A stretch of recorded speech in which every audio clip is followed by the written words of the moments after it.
दोस्तों, पड़ोसी मुल्क यानी चीन और पाकिस्तान की हेकड़ी निकालने के लिए भारत ऐसे कई हथियार और सुरक्षा उपकरणों को बनाने जा रहा है जिनके जखीरे में शामिल होते ही पूरी दुनिया हैरान रह जाएगी। वैसे तो नई हथियारों की लिस्ट काफी लंबी और चौड़ी है, लेकिन आज की इस वीडियो में हम आपको भारत के 5 ऐसे हथियारों के बारे में बताएंगे जो बेहद सटीक और घातक होंगे। यह हथियार इतने घातक और खतरनाक होंगे कि हमारे दुश्मन देश सपने में भी भारत पर हमला करने की नहीं सोचेंगे, क्योंकि इन हथियारों के पूरा होते ही हमारे दुश्मनों को नींद ही कहाँ आएगी। ये वो हथियार हैं जिन्हें रूस और अमेरिका जैसी बड़ी शक्तियां भी हासिल करना चाहती है। यह कौन से हथियार हैं, जानने के लिए वीडियो के आखिर तक बने रहें। पहला, हाइपरसोनिक ग्लाइड व्हीकल। दोस्तों, भारत हाइपरसोनिक ग्लाइडर हथियार बना रहा है, उसका परीक्षण भी कर चुका है। रक्षा अनुसंधान और विकास संगठन यानी DRDO ने मानव रहित स्क्रैम जेट का हाइपरसोनिक स्पीड फ्लाइट का सफल परीक्षण साल 2020 में किया था। इसे HSTDV यानी हाइपरसोनिक टेक्नोलॉजी डेमोन्स्ट्रेटर व्हीकल कहते हैं। हाइपरसोनिक स्पीड फ्लाइट के लिए मानव रहित स्क्रैम जेट प्रदर्शन विमान है।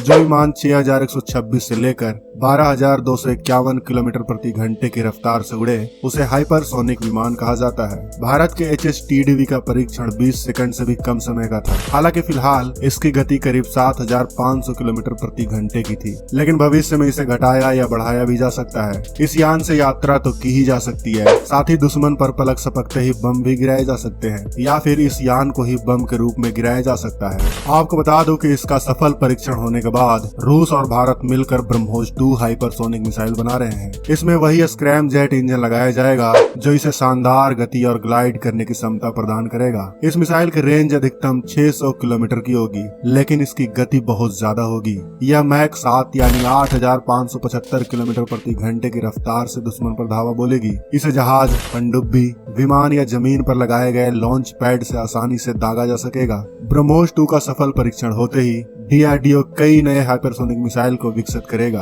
क्या पता DRDO अग्नि 5 और अग्नि 6 मिसाइल को भी हाइपरसोनिक इंटरकॉन्टिनेंटल बैलिस्टिक मिसाइल बना सकती है। दूसरा, direct energy weapon. Direct energy weapon ऐसे हथियार होते हैं जो किसी खास तरह की ऊर्जा को इकट्ठा करके पूरी ताकत के साथ किसी एक टारगेट, मिसाइल, एयरक्राफ्ट जैसी चीजों पर हमला करते हैं। इससे वह टारगेट या तो जल जाता है या फिर उसकी इलेक्ट्रॉनिक तकनीक, संचार सिस्टम, नेविगेशन प्रणाली जैसी चीजें बेकार हो जाती हैं। ऐसा करने से मिसाइल और एयरक्राफ्ट अपने बेस से संपर्क नहीं कर पाएंगे, जिससे वह मिसाइल अपने टारगेट तक नहीं पहुंच पाएगी। DU यानी डायरेक्ट एनर्जी वेपन से 2 तरह के हमले किए जा सकते हैं। पहला, लेजर लाइट और दूसरा, इलेक्ट्रोमैग्नेटिक तरंगे। पिछले साल एक खबर आई थी कि 130 अमेरिकी जासूसों, डिप्लोमेट्स, सैनिकों और एम्बेसी कर्मचारियों को सिर दर्द, बेचैनी, सुनने में दिक्कत और ट्रॉमेटिक ब्रेन इंजरी हुई थी। माना जाता है कि इनके ऊपर DU से हमला किया गया था। लेजर से हमला करके फाइटर जेट्स, ड्रोन, जंगी जहाज, टैंक्स को भी तबाह किया जा सकता है। इसमें काफी तेज ऊर्जा का बहाव होता है जो सामने मौजूद चीज को जलाकर राख कर देता है,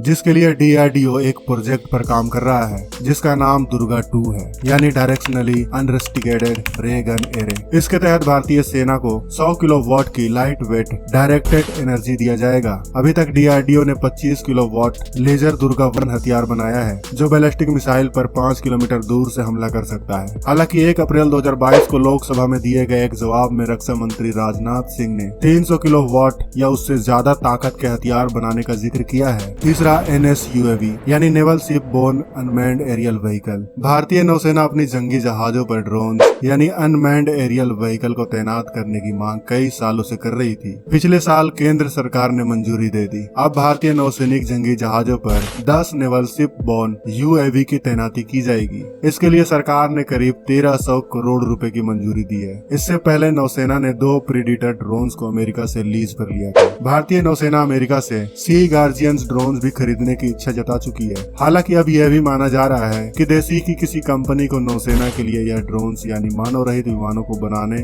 और सेना को सप्लाई करने के लिए कहा जाएगा, क्योंकि भारत सरकार लगातार मेक इन इंडिया हथियारों और रक्षा उपकरणों पर जोर दे रही है। नौसैनिक ड्रोन से निगरानी, हमला और जासूसी में आसानी हो जाएगी। इससे समुद्र में बैठे भारतीय नौसैनिक दुश्मन की जमीन पर ड्रोन के जरिए नजर रख सकेंगे। चौथा, लाइट वेट टैंक। भारतीय सेना पहले रूस के हल्के स्प्रट यानी स्प्रट लाइट टैंक को खरीदने के बारे में सोच रही थी, लेकिन अब डीआरडीओ और लार्सन एंड टर्बो मिलकर वज्र होवित्जर तोप को हल्के टैंक में बदलने की कोशिश कर रहे हैं। 155 मिलीमीटर कैलिबर वाले वज्र होवित्जर से बनाए गए हल्के टैंक का फायदा यह होगा कि उसे ऊंचाई वाली सीमा तक आसानी से पहुंचाया जा सकेगा। 5 मई 2020 को चीन से हुए पिछले संघर्षों के दौरान इसकी कमी महसूस हुई थी। भारत सरकार ने हाल ही में मेक वन प्रोजेक्ट के तहत देश की कंपनियों को 9 डिफेंस प्रोजेक्ट दिए हैं। इनमें से 4 लाइट टैंक्स हैं। चीन के साथ लद्दाख में हुए संघर्ष के बाद भारत ने वहां पर T-72 और T-90 टैंक्स तैनात किए थे। वैसे तो यह टैंक काफी खतरनाक है, लेकिन यह बेहद भारी होते हैं, जिन्हें युद्ध के दौरान ज्यादा ऊंचाई वाली सीमा पर तैनात करना काफी मुश्किल काम है। इसलिए भारतीय सेना ने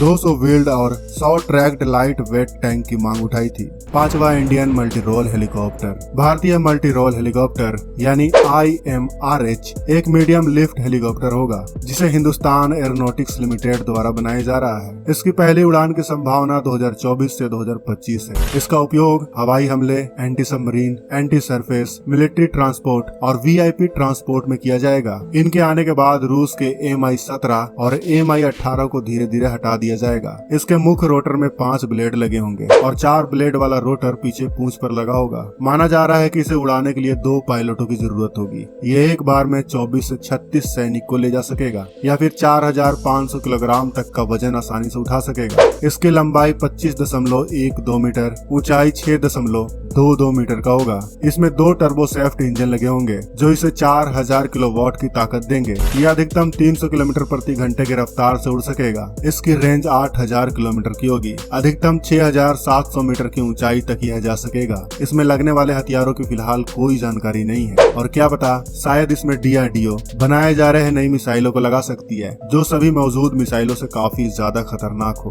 जिसका तोड़ चीन और पाकिस्तान के पास तो क्या अमेरिका के पास भी ना हो। तो दोस्तों, यह है भारत के वो भविष्य के 5 हथियार जिसके चंगुल से हमारे दुश्मन का बच निकलना नामुमकिन होगा। तो दोस्तों, भारत के इन भविष्य के हथियारों के लिए वीडियो को लाइक और कमेंट बॉक्स में जय हिंद लिखना तो बनता है। मिलते हैं कल एक और वीडियो के साथ। जय हिंद, जय भारत।